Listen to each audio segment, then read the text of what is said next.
Hi, Kathy here from Kathy's Cute Creations with week 3 of Lilacia Love Quilt. And it's going to be star point blocks today. So we're going to be making, as you can see, flying geese right here. So let's go ahead and get started, and I'll show you my board. And you're going to have 4 different colors of fabric on it. All right, there you go. So we're going to have fabric A, which is our light color here. And then we're going to have C, D, and E. So C are these here, which is the 16-inch. And then we have, 16 of them, not 16-inch. And then we have the D and the E. And both of these squares are 9 1/4 by 9 1/4. So let's go ahead and get started. All right, so try to ignore my air conditioner, and there's my neighbor. I got some new neighbors moving in next door, so they got their the big old truck is out there, and they're making noises and hollering back and forth and everything. So just bear with me here. So the first thing you're going to do is you're going to take your 2 fabrics, your 9 1/4 by 9 1/4, the opposite colors. You're going to put them right sides together. You're going to take your ruler. Now make sure your ruler is larger than your fabric. So I took a ruler that I have, and I extended it. And I put it at the middle here, my little quarter. I have this, I like these created grids because of this little frosted area right here. Let me get off that light. See the frosted area? Okay. So what I did was I took my ruler and I took the line. Let me get it closer here. So I took this line right here and I extended it. This is the 1/4 inch on the left-hand side of straight down this piece of fabric. I gotta fight the light here, so let's see if I can line it up. And then when I lined it up, I marked it on this side. I took it, I turned it around, and then I marked it on this side, just like that. And then I've got a line on the right and the left, and we'll cut down the center. And we're gonna make 2 half square triangles out of each one, so we'll end up with 4 of them because we're going to end up making 4 blocks. So now let's go ahead and sew them. So we're going to sew on the line. You shouldn't have to use a leader ender because I don't believe that is going to jam your needle, so just take your time. There we go. Anybody been following that? It's like every time I sit down here I want to talk about that Holiday Girl with Stephanie Bond on the video. On the free book. Anyway, so I've been following it, and now she suspects her aunt of actually being murdered, which I never even gave it a thought that her aunt might have been murdered. So she tried to discreetly ask some questions of the people that live in the town about her aunt. Nobody suspects it, so she went to Detective Terry, and if you read these books, you know that Detective Terry shows up in every one of them. So he's which I kind of, they all sound like they must be around the same area. Anyway, so he answered the phone. She went to him one time and talked to him, and he kind of like hodgepodge that, said that there was an autopsy because she asked to have one, and he goes, well, whenever there's a death and there's no family members, they always do it, especially in this little bitty town. So they're waiting on that. Now she has discovered that she has more in common and has more likes, I should say, that her aunt did than her own mother did. But anyway, so she, each night they have like something else going on at the store. So they had that, one time they had the doll where they sell dolls. One time it was cookie night, so everybody made a whole bunch of different cookies. And they sold them, okay, gave them and sold them. Well, in her case, what they did was, for the proprietor, everybody made their cookies, and then they each took one of the cookies, and then they put them all together in a tin for her. And then that is her downfall. So what she ended up doing, believe it or not, is, first off, she put them in her freezer so she could keep her mind off the cookies. But then she's so bored in this little town because, she doesn't know anybody, so there's no activities going on that, other than what's going on in her store. And so she decided to flush them all down the garbage disposal. So she shoves them all down in her sink and then realizes she doesn't even have a garbage disposal. Let's go ahead when we're done with these and let's cut them, and then we will go ahead and iron them. So just go straight down the middle. That's it. That's all there is to it. Then we'll take them over here to the iron them open so they'll look like that. So anyway, in this story, after she realized she didn't have a garbage disposal, she had to go and dig it all out of the sink, out of the drain, which I kind of thought was funny, because usually when I had a garbage disposal a long time ago, you actually ran it while you were putting stuff in it. You didn't wait and shove everything in it and then run it. The lock ruler, or the lock block, I get that interchangeable. You can always use that. I know there are people who have the whole entire set. I just only have that one. But anyway, so I just take my line, my diagonal line, and put it on my stitch line. And the first thing I do is I take off the minimum. Okay, so I'll do that first. I always use my rotating pad because I don't want to pick it up. Let's see if I can get that off. Okay. And then the next time I swipe, I will go smaller. So anyway, after she takes all that out, she goes and sits in her grandma's chair, and then she decides that she likes her grandma's chair. Her grandma, son of a gun, her aunt. She likes her aunt's chair. And that's when she got to looking around at the room and thought, wow, I kind of like everything in the room. So she liked the decor and everything. And that's when it dawned on her that her aunt and her seemed to have more things in common than her own mom did. Which I guess that could be true. But anyway, so while she's sitting there, the dog gets up. She's a little bit melancholy, but she's not, she's not freaked out or anything. So the dog gets up because, she's got her aunt's little, I believe he's a little beagle. I can't think of his name right offhand. But anyway, he gets up and comes over and kind of digs up underneath the chair she's sitting on. And she says, oh, you got a toy stuck up underneath the chair? So she gets out of the chair and she gets underneath there, and it's a tin. And she pulls it out, and it is a tin of cookies. She opens it up and she goes, wow. And I mean, it was full of cookies, mind you. And of course, it had her favorites. But she noticed that one of the biscottis was bit out of. And she thought, oh, look, she took one bite and then keeled over. And then she got to thinking, oh my gosh, what if these cookies are poisoned? Because, she's the one that suspects her aunt's, was killed. So the first thing she did was she calls Detective Terry again. And she says, you want to come on over. Now, he's also the guy that gave her a ticket because she was, let's see, I'm trying to think, did he pull her over for speeding? She was on her way to the girl who owns the business next door, had invited her over.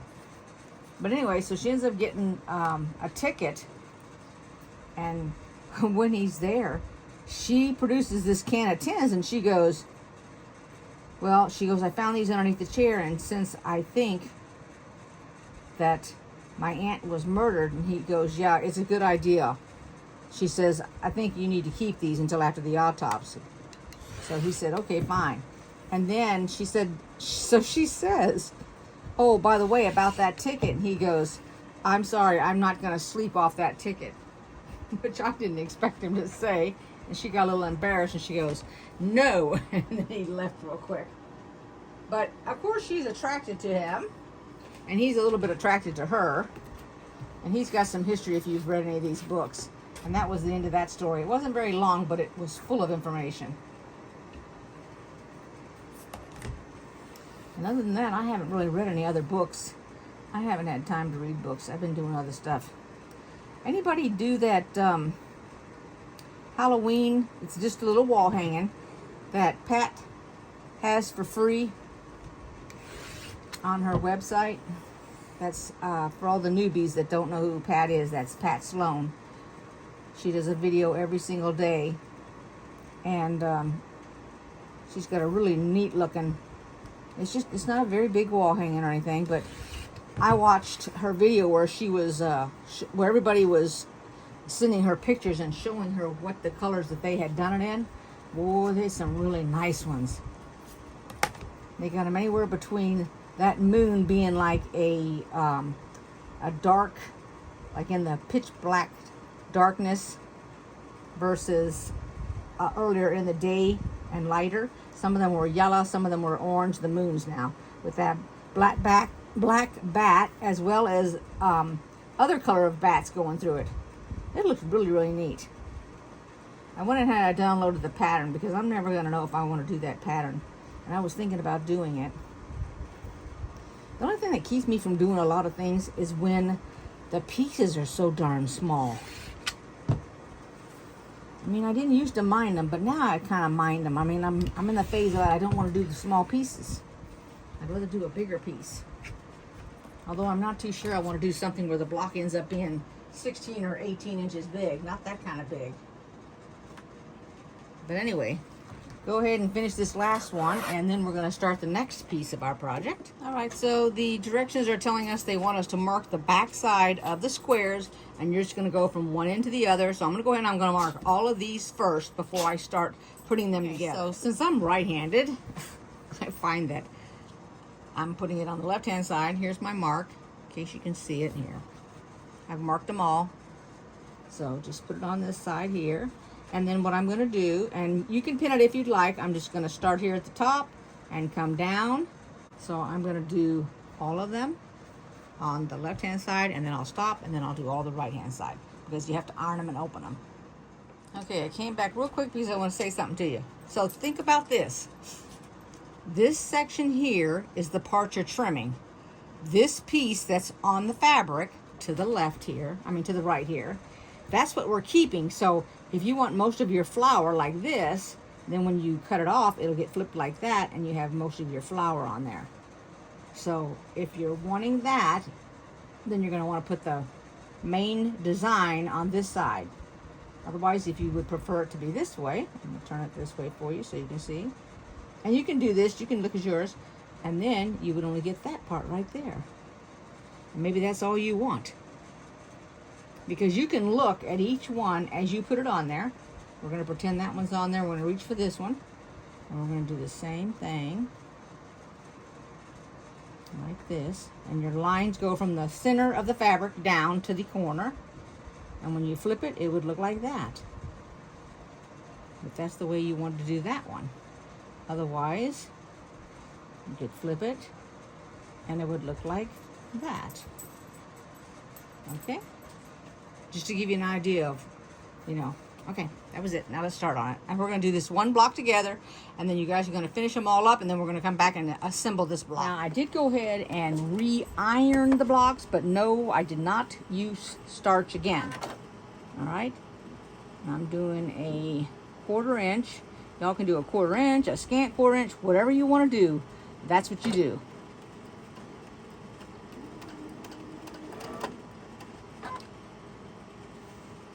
My thread is so light I can barely see it. There we go. So I re-ironed all of my blocks just because they've been sitting for a week over there on the table. Well, all my design boards. But you guys can change stitch these. I'm not. I'm just going to do this one for all of us. Now, you don't have to do this. I'm doing it. But I'm going to get 2 half square triangles out of this block. So I went ahead and I marked my 1/4 inch. You can actually mark a 1/2 inch if you want, but I do the 1/4 inch because these are going to be some pretty little half square triangles. And I'll show you here because I'm going to cut it now. A seam here and a seam here, so I just go down the middle of them.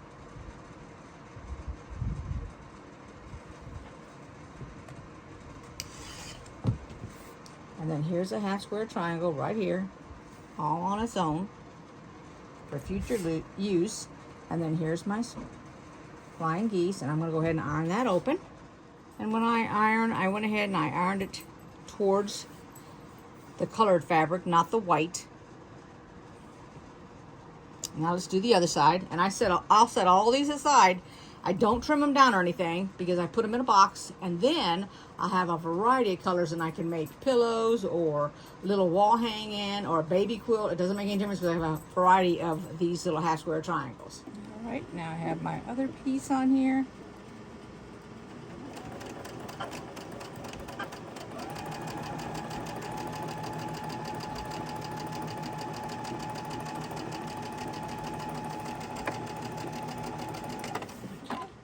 Okay, so here it is. And this time, I'm going to show you the back. I went ahead and did a 1/4 inch, so the block is smaller. So let me show you the 2 blocks together up here. There they are. And I'm going to go with the smaller block instead of the bigger block. Okay, so now you're going to go ahead. I went ahead and I measured. This is what I did. I laid it down and I took my ruler. And remember now, my shaded area right here, the shade is the 1/4 inch. So I put it down to make sure it is a 1/4 inch. I put a line through it just to split it in half, and it is 1/4 inch. So I have a 1/4 inch right there at the tip. And then let's see what size they want. All of these to measure 8.5 by 4.5. So there, my ruler fits over it, so that's the exact size it should be when it's finished. I just happen to have a 8.5 by 4.5 inch ruler. All right, go ahead and do all the rest of them. We'll be back to build. Okay, so I'm redoing this, so my thing's already marked. I forgot that I had my TV on. Even though it was low, I know that YouTube could capture that. So I wanted to turn my TV down, and so I'm going to take this is the way that the square is assembled. You're going to have the geese, or the nose of the goose, towards the fabric, and then a square. I'm going to do this row first, and then this row, but first I marked this. Let me show you what I did. So I put a line through where the seam is at. So there's the line so that you can see it.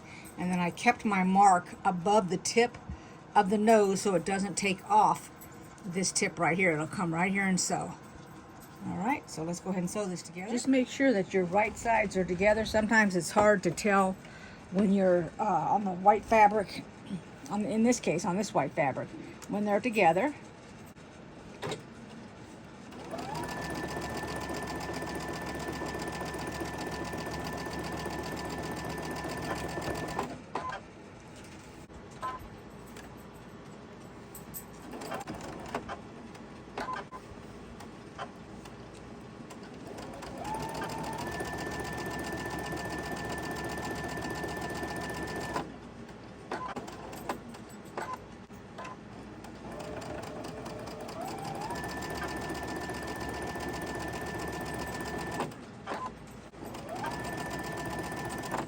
Take a look at it. Okay, that tip looks really good. And now we're going to attach the top row with the second row. Now remember, if you feel like your stitches are coming apart, go ahead and knock your length of your stitch down when you first start off, and then go ahead and increase it back up to 2 or 2.5, whatever you normally sew with. And then that'll be sort of like going backwards and forwards. The disadvantage of going backwards and forwards on this is that it'll jam your fabric. And to avoid that, just lower your stitch length, that's all. And don't forget you're going to be nestling these this little spot here on this first one.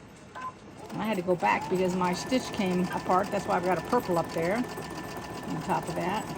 Oops. We're going to help it along a little bit. There we go.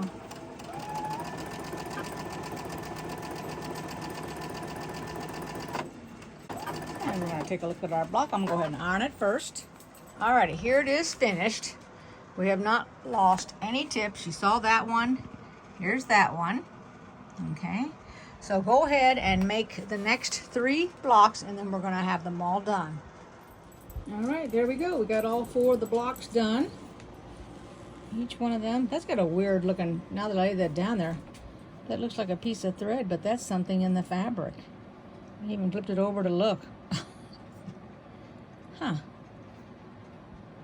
Look out, it looks like it's squares. Look at that. That's kind of weird. I haven't seen that before. Look at that. Well, I'm examining it. I didn't notice it on any of the other ones. Nope.